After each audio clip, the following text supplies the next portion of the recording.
चितौ पिठा हूँ आम ओडिशार एक पारंपरिक पिठा जहाँ विशेषकर श्रावण मास अमावास्या किंबा चितालागी अमावास्या किंबा या आम चितौ अमावास्या कही था। प्रत्येक ओडिया घरे ये पिठा तैयारी करा जाए और ठाकुरों पाखे भोग लगा जाए। आई चितौ पिठा साधारणतः केवल नड़िया चाउल ही तैयारी करा जाए। एथिरे कौनसी जिनस व्यवहार हेनी जमती बिरी इनो सोडा पारंपरिक शैली तो बिल्कुल ये सब जिनस यूज करा जाएनी। तो आज चलतु पूरा पारंपरिक शैली रे हमर ओडिया घरे केमिति चितौ पिठा तैयारी करा जाए तार प्रोसेस मु आपण मानक सहित शेयर करी। और पिठार टेक्सचर देखंतु भितर पर्सन देखंतु को टाइप रही एकदम तुला भली नरम तुला धरिले जमती हाथ को लगे ना बिलीव करंतु से टाइप रो नरम तैयारी हबो। एठी मु चाउल को सेमती घंटा घंटा भी बतुरी नथिली कि फर्मेंटेशन पई 5-6 घंटा ए टाइप रो भी रखी नथिली।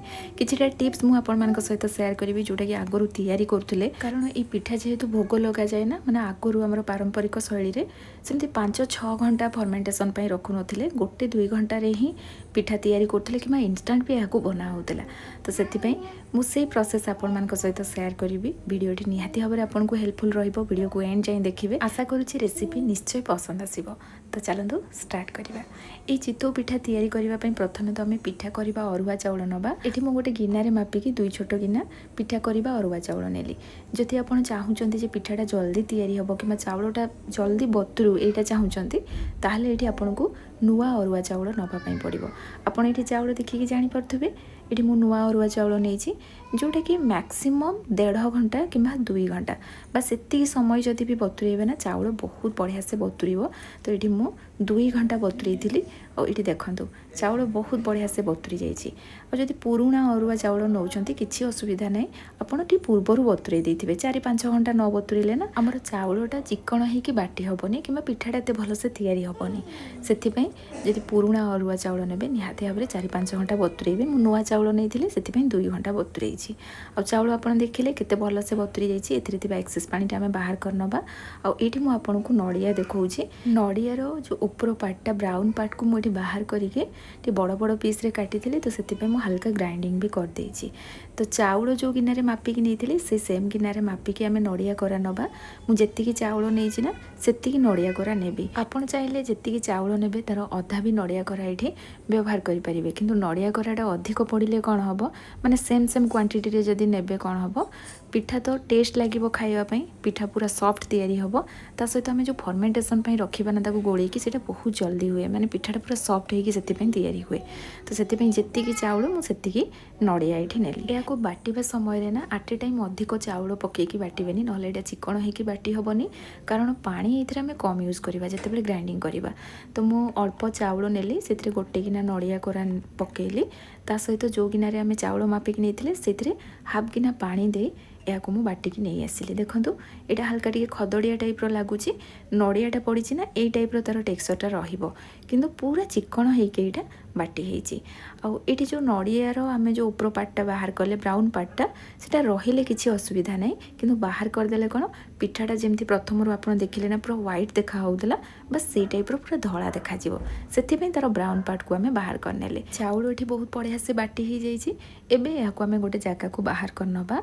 आ जो एक्स्ट्रा हमर चाउलटा थिला आ गोटे गिना नड़िया कोरा भी मु रखितिली एबे ताकू आमे बाटी नबा। एमिति अल्प अल्प चाउल ही आपण ग्राइंडिंग करिवे कारण पानीटा आमे बहुत कम यूज करछंती ना सेति पई। तो याको आमे साइड रे रखिबा। और जो चाउलटा थिला ताकू एबे ग्राइंडर जार ऐड करिबा। और गोटे गिना नड़िया कोरा भी थिला ताकू मध्ये एथिरे पकेइबा। और जेतिकी मु पानी रखितिली ना एतिकी पानी रे एक्चुअली चाउलटा ग्राइंडिंग हो पारिबोनी सेतिपई आउ एक्स्ट्रा मु एथिरे पानी यूज करथिली। ता माने जेतिकी चाउल आमे बतुरई थिले सेतिकी चाउल बाटिबा पई गोटे गिना पानी यूज कला परे आउ गिनार 1/4 भलिया पानी मु यूज कली। टोटल सेतिकी आमे बाटिला बेले पानी व्यवहार कले। बैटर रेडी हैला परे एबे सबुठु कष्ट काम जोटा कि याको आमे फेंटिबा। आपण हाथ रे याको फेंटी पारिबे किंतु मु एठी इलेक्ट्रिक बीटर यूज करछि। हाथ रे फेंटिले टिके समय लागिबो किंतु समय देकी जति याको आपण भल भाबरे फेंटी देइचंती गोटे घंटा रे भी आपण पिठा तैयारी करि परिबे कारण इथरे आमे गरम पानी भी आगो को यूज करबा। आ आगरु ना एते घंटा घंटा फर्मेंटेशन पई रखा हो नथिला। चितौ पिठा बटा हबो ताकू भल भाबरे फेंटी आधा घंटे गोटे घंटा रखिकी सेथिरे गरम पानी देकी ही पिठाटा तैयारी करा जाए। आ सेथिरे भी पिठा एकदम सॉफ्ट हेकी तैयारी हुए। सेमती घंटा घंटा माने 5-6 घंटा 7 घंटा एते समय फर्मेंटेशन पई रखिया पई एटा पड़िबनी। तो एठी मु 10 मिनिट पाखापाखि देखंतु याकू भल भाबरे फेंटी देइछि। एतिकी समय फेंटिला परे भी ମୁଁ 1 ଘଣ୍टा 45 ମିନିଟ୍ ଏହାକୁ ଫର୍ମେଣ୍टेसन ପାଇଁ रखी और बैटरटा कौ भाई फर्मेंट होता मैं आग को आपको देखी। आउ गोटे जिनस भी मुझे आपण सहित सेयार करी। यह तो आम भल भाव में फेंटिले हाथ में फेंटिले भी आप भल भाव में जब फेंटी पिठा बहुत बढ़िया से तैयारी हम। किंतु आउ गोटे मेन जिनस हूँ जितेबाला यहाँ आप रखिए गोटे टाइट होके रोथुब कभर ये टाइप्र जिनस यूज करेंगे जमती कि टिफिन तार कभरटा टाइट होके रोथुब बस ये टाइप्र जिनस जदि यूज करेंगे कम समय भी आपणकर ये जो बैटरटा ना बहुत बढ़िया से फुल। तो ये मुझे रैप कर देती ये आम चारिपटू एमती टाइट करके सेट करना ये आमर यहाँ रेडी हो गला। आउ 1.5 घंटा पाखापाखि रखिला भी यहाँ बहुत बढ़िया से रेडी हम कि 1 घंटा अध घंटे भी आप रखिपारे जिते अधिक समय रखिए कौन पिठाटा सेते सॉफ्ट तैयारी हम।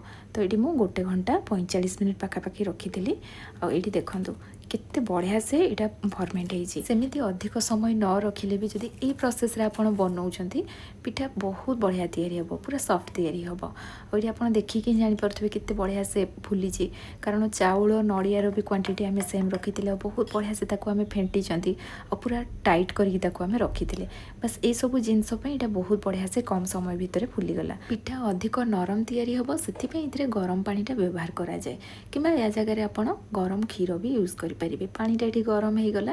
ये पानी को आम एबे बैटर रे पकेबा मु स्वाद अनुसार लुण भी दे देइछि और एबे 1 गिना पानी एथिरे आम ऐड करबा माने जो गिनारे आम चाउलटा मापिकी नहीं ना से सेम गिनारे मापिकी मु 1 गिना पानी नेली।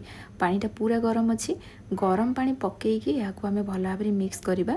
बैटर कंसिस्टेंसी पूरा पतला रहिबो एटा बहलिया रहिबोनी आपण जिते पतला तैयारी करेंगे पिठाटा सेते नरम भी तैयारी हम।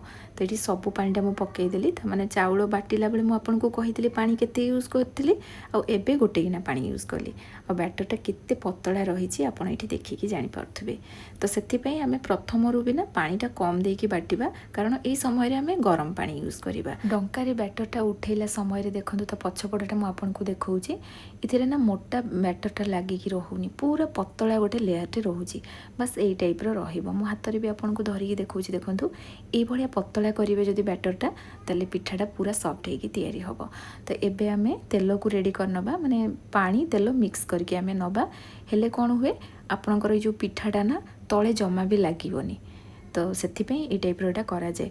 आ चितौ पिठा नॉर्मल तो आमे पलम रे तैयारी करथांती आ चितौ पिठारे ना देखिबे तेल यूज हुए नहीं कहवाई गले आम ये हाल्का प्रथम थे 2 थर तेल लगे पिठा तैयारी कला पर नेक्स्ट जो आप पिठाटा तैयारी करेंगे बिना तेल रे तैयारी कले भी बहुत बढ़िया से उठिबो कारण कड़े किंबा से पलमर जो टेम्परेचरटा पूरा सेट हो जाए।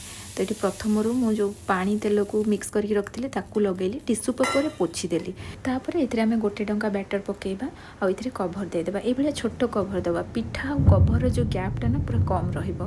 तो से अनुसार ये छोट कभरटे देबे आउे एमती गोटे पतला कटन कपड़ा नहीं जावा पानी रे बुड़ेकी ताकू हल्का चिपुड़ी देबा जमती पानी अंश इथिरे रहिबो। मु आपनको देखैली ना चिपुड़ला पर एमती पानी आसुथबो बस एई टाइप रो चिपुड़ीबे तापर कभर चारिपटे कपड़ा को आम एमती बुलेकी रखिबा। तो ये देखो चारिपटू ताकू पूरा कभर मु सेट करदेली और 30-40 सेकेंड पर ही 1 चामच पाखापाखि पानी बुले देते। ये प्रोसेसटा करने द्वारा कौन हम पिठा भितर स्टीमटा बहुत बढ़िया से रही पार जहाँफल पिठाटा भल भाव में सीझे ता सहित पूरा नरम होगी तैयारी हुए पिठाटा जमा सुखिला तैयारी हेनी और जो ढांकुणी उपर पानी बुंदाटा रुहे ना सीटा डायरेक्ट पिठा उपर भी पड़ेनी। तो बहुत गुड़ाए तार कारण पिठा नरम तैयारी हम पिठा तलू बहुत बढ़िया से उठिब तलू लगनी जमा भी। तो ये सब जिनस प्रोसेसटा करा जाए और ये 1.5 मिनिट पाखापाखि लगिला ये पिठा सिझापी मुझे बड़ पिठा तैयारी करी और 1.5 मिनिट पर कपड़ा को बाहर कर ढांकुणी बाहर करनबा पिठा को बाहर करनबा और पिठाटा आपण मैंने देखिले केते सहजरे बाहरी गला बिल्कुल भी तलू लगनी। पुणी नेक्स्ट मुझे तेल पानी जो रखी ताकू लगेगी टिश्यू पेपर रे पोछी देली पुणी इतरे 1 टंका बैटर देदेबा सी सेम प्रोसेस रे ही पिठा तैयारी करबा। और तेल लगेबा प्रोसेसटा आपण 1-2 थर कला पर ही देखिबे कड़ईर कि से पलमर टेम्परेचरटा सेट हो। नेक्स्ट आपन को तेल बिल्कुल भी लगेवाई पड़ोनी आपड़ 7-8टा पिठा एमती ही तैयारी करेंगे बिल्कुल तलू लगनी जितेबाला टेम्परेचरटा सेट हो। तो ये प्रोसेस आम सब पिठा तैयारी करवा। और ये देखो ये पिठा केते नरम हो हाथ में धरिकी देखी देखो एकदम तुला भाया नरम तैयारी होती प्रोसेस रे ही पारंपरिक शैली रे चितौ पिठा तैयारी करा जाए।